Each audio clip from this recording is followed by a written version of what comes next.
Eu queria frisar um pouco da pessoa que eu era antes. Poucos aqui vão saber, né? Mas eu queria frisar que eu tenho meu esposo, 2 filhos, tinha um emprego, né? Onde eu valorizava muito o meu emprego, colocava o meu emprego em primeiro lugar. A minha vida era emprego, filhos, depois marido, enfim. E essa era a minha ordem. Jesus não tinha espaço na minha vida. E assim, eu sempre me doei muito, sempre fui muito de trabalhar e correr atrás do dinheiro, né? Eu priorizava muito o dinheiro na minha vida. E de repente eu fui ficando muito doente. Fui adoecendo. E eu sentia que era algo que era diferente. Que eu nunca tinha passado por aquilo. E num momento com a minha amiga Adriana, ela me fez um convite de vir à igreja. Acho que alguns irmãos aqui me viram no dia do meu socorro, né? Eu vim pela primeira vez. Ali eu estava muito doente. A pastora me viu ali sentada, os irmãos em pé. Nem em pé eu conseguia ficar, só ficava sentada. E até que a pastora me convidou para subir, né, no púlpito. E ali ela me deu uma palavra. E foi essa palavra que eu me agarrei.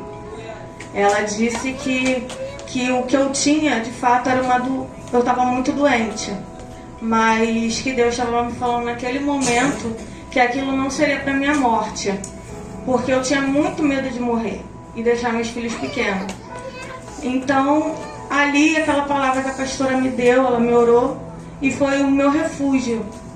Eu disse para ela que nessa batalha que eu passei de doença, eu só tinha o escudo e a espada.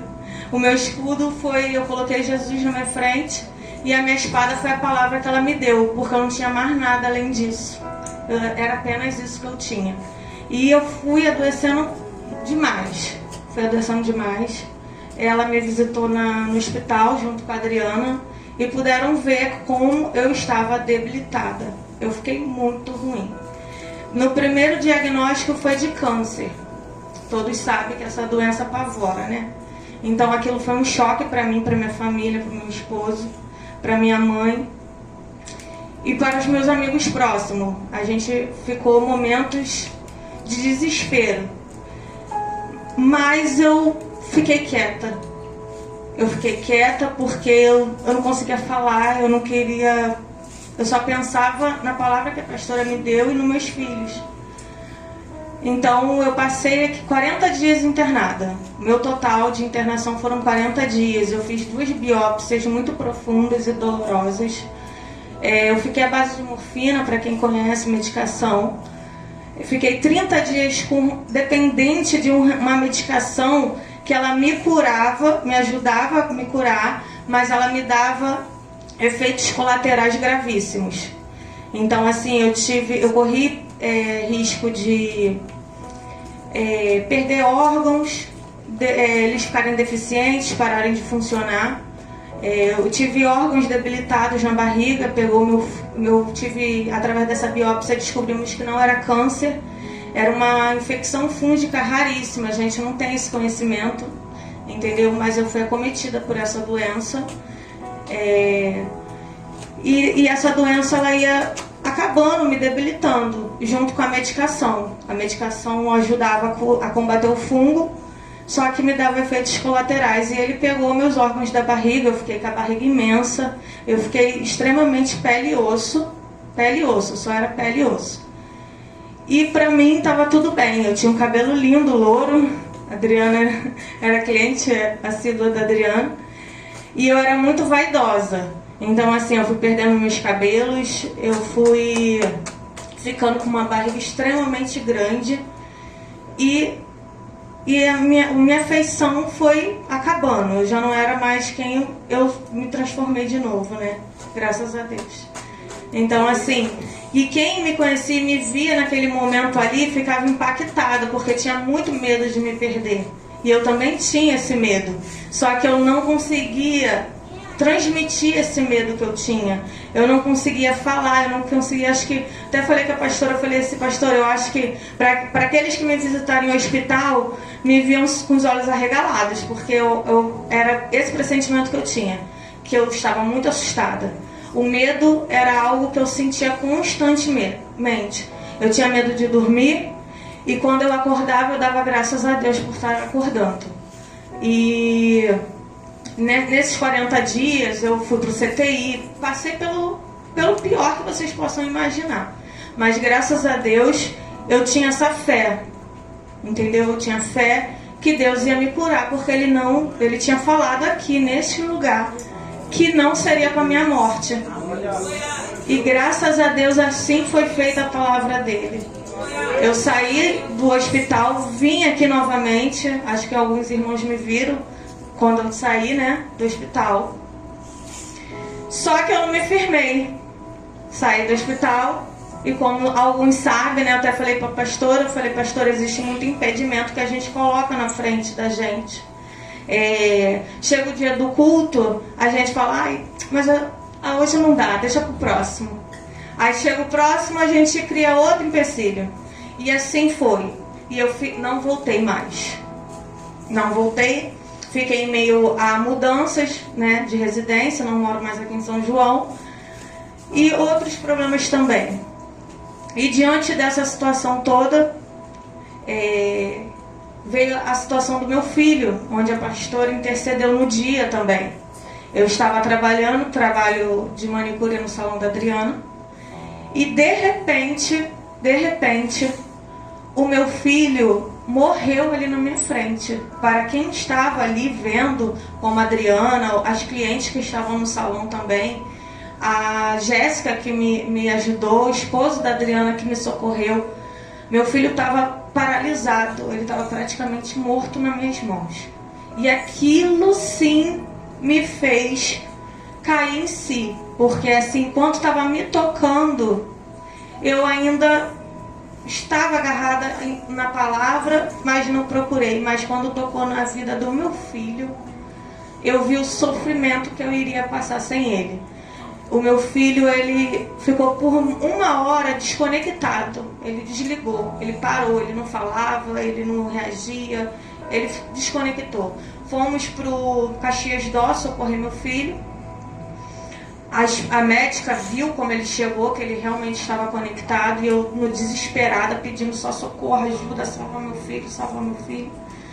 E meu filho entrou num sono lá no hospital. Meu esposo chegou, a médica relatou como ele chegou lá, fizeram várias perguntas, tudo mais. Graças a Deus, ela falou pra mim que tinha que aguardar, que ele estava medicado e estava tudo sob controle. Aí eu falei pro meu marido, falei assim, eu vou lá fora rapidinho. Tem pessoas que podem não acreditar no mundo espiritual, né? Pode achar que é balela, mas eu acredito muito no mundo espiritual. Então eu saí dali, deixei meu filho e falei assim, eu vou tomar um café, alguma coisa, porque eu não sei, eu tô passando mal. Atravessei a rua, em frente ao Caxias d'Ó, tinha uma barraquinha, e eu sentei naquela barraquinha. Quando eu cheguei, eu senti algo naquele lugar. Mas eu falei, Senhor, aqui tem algo, mas eu vou ficar aqui. Aqui tá estranho, mas eu vou ficar aqui porque eu acho que tem algo pra mim. E ali sentei, comecei a conversar com a menina, se ela podia me ajudar com um carregador, porque eu tinha saído às pressas para socorrer meu filho. E ali a gente foi conversando, e eu fui relatando tudo que tinha acontecido com meu filho. E lá no cantinho tinha a mãe dela sentada. E eu olhava para a mãe dela e eu sentia algo dentro de mim. E a mãe dela falou exatamente assim para mim. Você sabe que o que aconteceu com seu filho não vai parar por aí. E eu falei, Senhor, fiquei assim, eu sabia que tinha algo para mim ali. Aí eu fui, você é evangélica? Aí na minha cabeça eu falei que eu iria falar que sim, mas eu falei, não sou. Aí ela falou assim, então, deixa eu te falar uma coisa. O que aconteceu com seu filho não vai parar por aí. O que tem atentado à sua vida não vai sossegar enquanto não fizer o que ele quer. E ali eu fiquei abismada com as palavras dela. E ela falou assim para mim: você tem que se aprumar, você tem que procurar algo para você se firmar, você tem que tomar uma posição, você não pode ficar da forma que você está mais.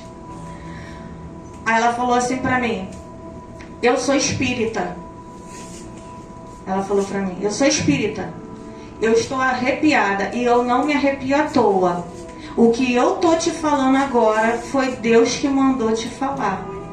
Ele mandou te falar que o que tem acontecido na sua vida não parou no seu filho, vai continuar.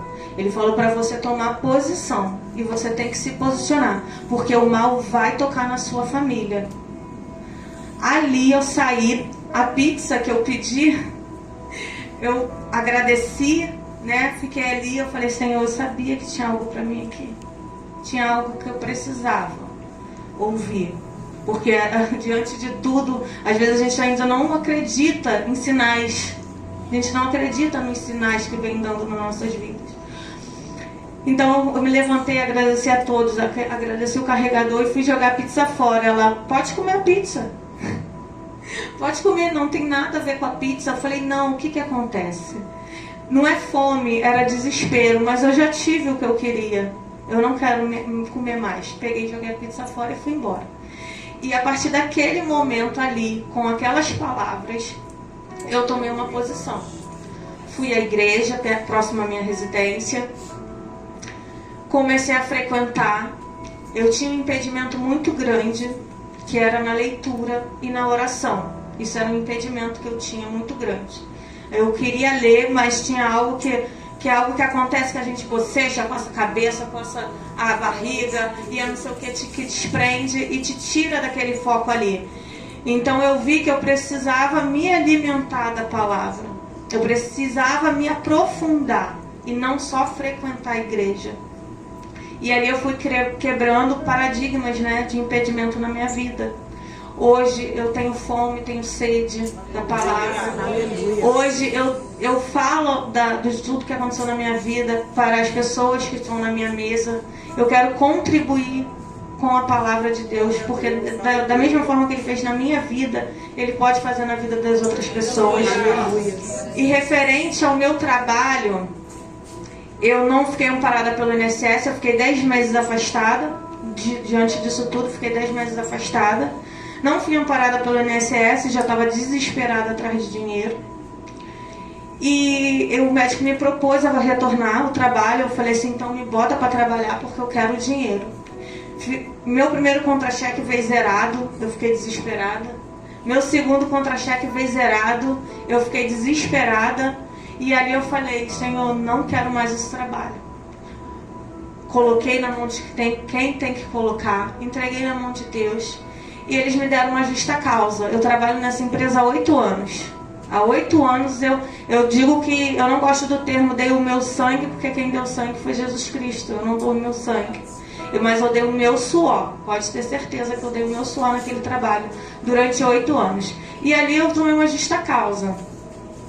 Tomei uma justa causa, falei: Senhor, eu não vou me abalar com a minha vida financeira, porque a minha vida financeira, minha saúde, minha família, está tudo entregue na mão de Deus. Ele vai fazer o que for o que tiver que fazer.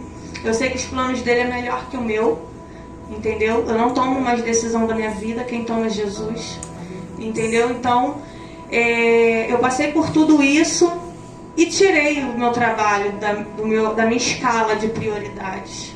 O meu trabalho já não é mais minha prioridade. Minha prioridade é Jesus, é minha família e depois as outras coisas. Mas essa é a minha escala agora. Entendeu? E diante dessa situação toda, perdendo meu emprego, eu perdi o quê? Meu plano de saúde. Perdi meu plano de saúde. Eu ainda não estou curada. Na minha última consulta com o meu médico, eu vi que o fungo estava aumentando porque eu parei a medicação. E eu entrei em desespero, comecei a orar. E eu oro toda noite. E Deus fala muito comigo na palavra, graças a Deus. Então eu orei demais e eu falei, Senhor, eu estou desesperada porque meu plano de saúde vai acabar, o fungo está aumentando. O meu médico falou que eu não podia mais voltar a tomar a medicação e que eu tinha que esperar a doença evoluir e voltar para o hospital de novo, público, e ali dar seguimento. E eu falei, Senhor, eu não aguento, eu não quero mais esse sofrimento. Foi tudo muito doloroso para mim, eu não quero passar por isso novamente.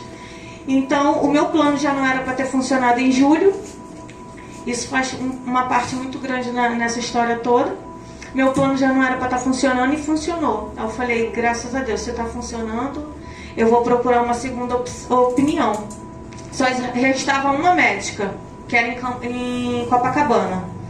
E ali eu falei, Senhor, marcarei essa consulta, tomara que seja dentro, tudo eu converso com Deus, então tomara que seja dentro do mês, que consiga, que dê tudo certo. Falei, meu Deus, que o Senhor trabalhe dentro do coração desse médico que for me atender, que ele possa me dizer se eu posso voltar a tomar medicação ou não, porque eu não quero passar por aquele sofrimento todo de novo. E assim eu liguei para o consultório, falei para a atendente, falei assim, eu gostaria de marcar uma consulta, mas se puder, que seja dentro do mês de julho. Aí ela falou assim, olha, tem no último sábado de julho. Eu falei, então pode colocar que eu vou. Naquela semana eu fiz as unhas e conversando com as meninas e orando, eu falei, meu Deus, eu tô com medo de ir até Copacabana, chegar lá, o plano não funcionar, bater de cara na porta, ter que voltar. O problema não é vergonha, mas sim a frustração. E ali fazendo unha da cliente, a recepcionista falou assim, você pode me mandar o número da carteirinha que eu já vou pedir autorização? Eu falei, opa, Glória, mandei. Daqui a pouco ela já voltou com a resposta, já foi autorizado, é só você vir. Eu falei, Deus, você é muito bom, você é maravilhoso. E ali eu não dormi, porque eu fiquei com medo, fiquei ansiosa, fui à consulta. Cheguei lá cedo demais, mas esperançosa. Quando eu entrei na sala, no consultório, que eu mostrei meus exames para a doutora, que ela viu os meus exames e ouviu a minha história, ela passava a mão na cara e falava, meu Deus do céu, que situação é sua situação é muito grave. Aí eu comecei a chorar, aí eu falei, doutora, eu só queria uma opinião da senhora, porque meu médico já falou isso para mim, mas eu não quero passar por isso tudo. Eu queria saber da senhora, eu posso voltar à medicação? Eu dou um jeito, eu dou meu jeito, eu compro a medicação, mas eu não quero voltar a ficar doente. E ali ela falou pra mim assim,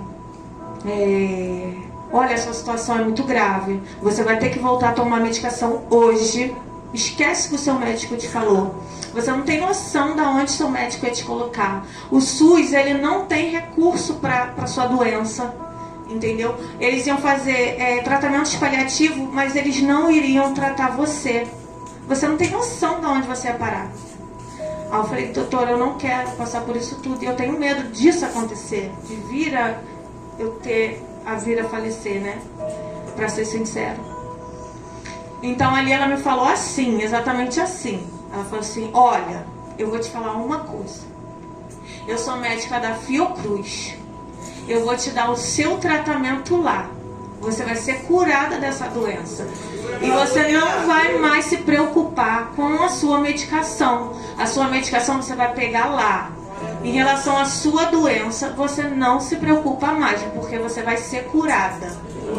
Eu comecei a chorar, agradeci muito a ela. Eu sabia que tudo que Deus tinha preparado para mim foi além do que eu pedi. Eu só pedi que Ele me esclarecesse se eu poderia voltar a tomar medicação, que eu daria meu jeito para comprar. E Ele me deu muito mais do que eu pedi. Eu saí de lá tão grata, chorando, que eu vim o caminho todo chorando, mandando mensagem pro meu marido, falando como Deus é bom, maravilhoso na minha vida. Eu achava que eu não era amada, mas Ele me ama demais. Ele se importa sim com a minha vida, entendeu? E fora a parte financeira, que isso não me abala mais, Ele me ampara em tudo que eu preciso. Hoje eu até falei assim, gente, eu acho que se eu não tivesse Jesus na minha vida, com toda a dificuldade que eu passei, que eu tô passando financeira, mudança, né, financeira, eu estaria desesperada. Eu era fumante, tá, gente? Eu era fumante de 20 anos quando eu peguei essa doença, fui acometida. Eu disse, até comentei com elas, eu falei assim, se não fosse Deus na minha vida, eu estaria me acabando no cigarro, fumando um cigarro atrás do outro, não teria paciência para o meu casamento e nem para os meus filhos, porque o dinheiro me tirava a minha paz. Ele me transformava numa pessoa extremamente agressiva. E hoje, com pouco que eu tenho, graças a Deus, Ele tem amparado meu marido, e o pouco que eu tenho, eu tô tendo paz. Paz para continuar. Eu não estou numa situação confortável. Eu converso isso com Deus. Senhor, eu não estou confortável financeiramente.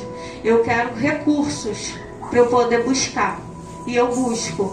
Então uma hora eu sei que a minha vida vai ser transformada. Não é no meu tempo, é no tempo de Deus. Isso eu já entendi. E eu estou aguardando. Mas eu estou aguardando em paz. E eu agradeço aos irmãos que eu sei que fizeram campanha. Eu recebi as orações de vocês no meu celular. As orações da campanha que a pastora fez para mim, junto com a Adriana. Eu sou extremamente grata pela vida da Adriana, porque foi ela que pegou nas minhas mãos para me trazer para onde eu estou. E daqui para frente, o que for acontecer na minha vida, eu sou extremamente grata a ela. Ela é uma pessoa de coração enorme. Ela já fez muita coisa boa para várias pessoas. E eu tenho certeza que Deus ampara ela em todas as circunstâncias. E que nada que ela faz na vida de qualquer um para o bem, ela é para o mal dela, é para o bem dela. Ela tem que ser reconhecida por isso. Porque ela faz toda a diferença na vida de muitas pessoas. Muitas pessoas, amigos, até amigos mesmo meus do passado, que eu tinha uma amizade com a Adriana diferente, mas eu tinha amigos mesmo do passado, não fizeram por mim o que a Adriana fez. Então, assim, eu sou muito grata a Deus pela vida dela. Agradeço demais por Deus dar força. Tudo que ela tem é abençoado por Deus pela mulher que ela é e pelo coração que ela tem. Eu agradeço demais a vida da pastora. Que Deus possa abençoar a vida dela, porque ela me recebeu de braços abertos na casa dela. Eu falo pra ela que eu tenho uma intimidade com ela tão grande que parece que a gente se conhece há anos. Quando a gente conversa, eu falo, eu não entendo, a gente se viu tão poucas vezes, mas é um amor tão grande. Mas eu sei que é um amor espiritual. Quando a gente fala em Deus, que a gente é irmãos, é sobre isso, é sobre o verdadeiro amor que Deus botou pra gente. Amar alguém de coração espiritualmente é realmente, de fato, próximo do amor de Deus. Porque só o amor dele é puro, como o amor dos nossos filhos. Pelo amor que nós temos pelos nossos filhos. Esse é o amor de Deus. E eu tenho certeza que Deus não ampara os corações daqueles que proferem o amor verdadeiro. E foi esse amor que eu recebi da Adriana, que eu recebi da pastora. E que eu recebi de todos que oraram por mim sem mesmo me conhecer. E sem mesmo me julgar da vida que eu já tive antes. Que não faz parte da minha vida, vocês podem ter certeza. Que daqui pra frente, o meu crescimento espiritual vai ser para honra e glória do Senhor. Eu tenho certeza disso. Que através da minha vida, Ele vai transformar vidas. Ele vai levar a minha família, os meus filhos, para o caminho dele. Porque eu luto para isso, eu luto para que meus filhos não tenham o que eu tive, não vivam da vida que eu tive, porque nada daquilo profere para o nosso futuro. O nosso futuro é melhor no caminho dele. E eu agradeço a Deus, dou toda a honra. O dia que eu orei para intercedendo por esse dia aqui, que eu clamei ao Espírito Santo, eu sempre oro, clamo por aquilo por um propósito, e depois pego uma palavra. E Deus fala muito nessa palavra. Todo dia tem sido assim, graças a Deus, e peço a Deus que continue, peço ao Espírito Santo para continuar intercedendo por mim pelo entendimento, sabedoria e crescimento espiritual e dentro da palavra. E nesse dia ele me deu uma palavra dentro de Joel 2, 18, 27, que é a compaixão de Deus. Então o Senhor teve grande amor pela terra e se compadeceu do seu povo. O Senhor respondeu ao seu povo: eis que lhes envio o cereal, o vinho e o azeite, e vocês ficarão satisfeitos. Nunca mais farei de vocês motivo de zombaria entre as nações. Mas o invasor que vem do norte, e eu removerei de longe de vocês, e o lançarei para a terra seca e deserta. Lançarei a sua vanguarda para o mar oriental, e a sua retaguarda para o mar ocidental. Subirá o seu mau cheiro e subirá a sua podridão, porque agiu poderosamente. Não tenha medo, ó terra, alegre-se e enxute, porque o Senhor faz grandes coisas. Não tenham medo, animais selvagens, porque os pastos do deserto reverdecerão, porque as árvores darão os seus frutos. E as figueiras e as videiras produzirão com vigor. Filhos de Sião, alegrem-se e exultem ao Senhor, seu Deus, porque Ele lhes dará as chuvas em justa medida, fará descer, como no passado, as primeiras e as últimas chuvas. E as eiras se encherão de trigo, e os lagares transbordarão de vinho e de azeite. Restituirei os anos que foram consumidos pelos gafanhotos, o migrador, o devorador e o destruidor, o meu grande exército que enviei contra você. Vocês terão comida em abundância e ficarão satisfeitos e louvarão o nome do Senhor, que fez maravilhas em favor de vocês. E nunca mais meu povo será envergonhado. Vocês saberão que eu estou no meio de Israel, e o que eu sou, Senhor, de Deus vocês, que não há outro, e nunca mais meu povo será envergonhado. Então, assim, eu fico muito feliz porque Deus fala diretamente comigo nas palavras, e eu me sinto amada através delas. No estudo que eu fiz sobre... Eu sempre faço um estudo que vem mais claro, né, para a gente poder entender, já que às vezes a gente lê e não entende. Então, no estudo, ele vem mais simplificado ao nosso entendimento. Então, assim, em Joel 2, 18, 27, dentro do estudo, vem perdão e restauração.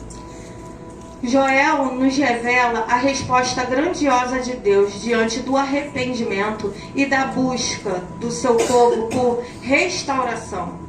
Nessa passagem, o profeta Joel descreve a intervenção divina que trará bênção e restauração à nação de Israel.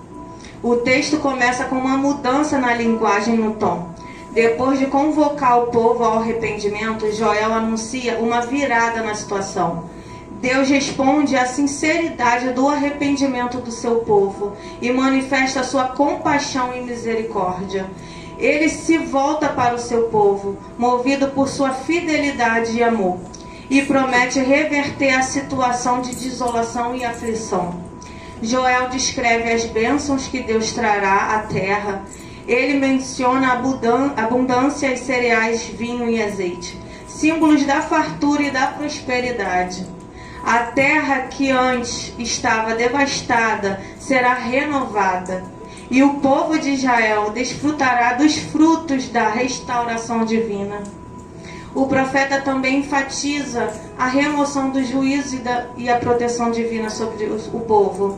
Joel menciona a expulsão do exército invasor do norte, referindo-se àqueles que haviam trazido destruição e sofrimento. Deus promete vingar seu povo, restaurar a honra de Israel e impedir que eles sejam motivo de zombaria entre as nações. Além disso, Joel destaca a presença contínua de Deus no meio do seu povo. Ele anuncia que o Senhor habitará em Sião e em Jerusalém, e que sua presença será uma garantia de bênção e proteção. Deus promete que seu povo não será envergonhado, mas experimentará a sua bondade e generosidade. Essa passagem de Joel nos ensina sobre a fidelidade e a bondade de Deus para com aqueles que se voltam para Ele em arrependimento. Ela nos lembra que Deus é capaz de transformar uma situação de desolação em bênçãos abundantes. Ela nos encoraja a confiar na proteção divina e a buscar a presença contínua do Senhor em nossas vidas. Portanto, em Joel, nos apresenta a resposta grandiosa de Deus ao arrependimento do seu povo. Essa passagem nos inspira a buscar a restauração divina, confiando na fidelidade de Deus para transformar vidas e nos abençoar abundantemente. Ela nos lembra que, mesmo em meio à adversidade, podemos encontrar esperança e renovação ao confiar em Deus e buscar a sua face. Diante dessa passagem, quem não viu Deus falar comigo dentro da minha história, dentro do que eu iria falar para vocês aqui, não tem como não reconhecer a presença de Deus na vida da gente quando a gente busca com sinceridade em nossos corações. Eu vi uma oração que Joel, de oração em Joel. Primeiro, arrependimento e perdão.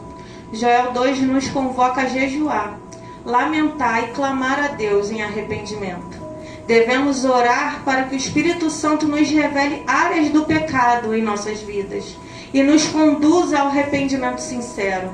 Oremos por um coração quebrantado diante de Deus, buscando seu perdão e restauração.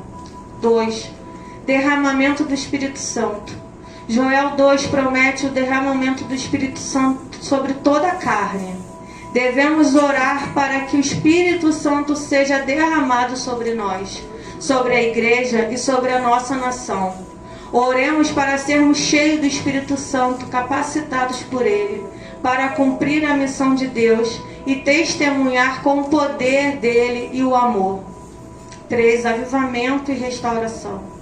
Joel 2 fala sobre Deus restaurando o que foi devastado e trazendo bênçãos abundantes sobre o seu povo. Devemos orar por avivamento espiritual, tanto em nossas vidas pessoais como na igreja como um todo. Oremos por um despertar espiritual que traga transformação, renovação e restauração em nossas comunidades, nações e no mundo.